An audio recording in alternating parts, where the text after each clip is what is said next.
Hello everyone! Welcome back to Kazakh Lessons.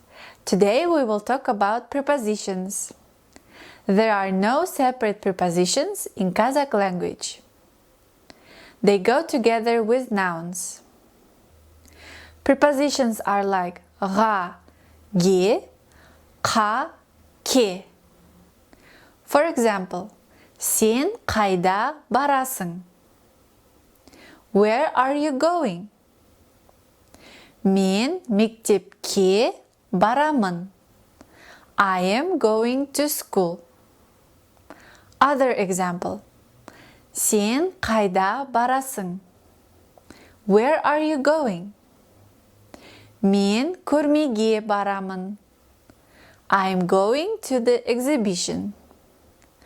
To answer from where we are coming, we need to add дан, ден, тан, тен, нан, нен, endings to the nouns. For example, сен қайдан келе жатырсың? Where are you coming from?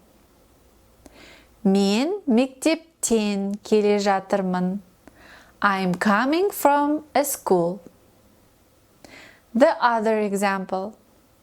Сен қайдан келе жатырсың? Where are you coming from?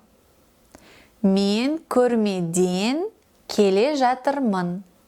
I'm coming from the exhibition. Names of the places. Саябақ, a park.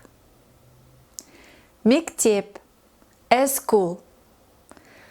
Хайуанаттар бағы, a zoo. Әуежай, airport. Дала, outside. Үй, home or house.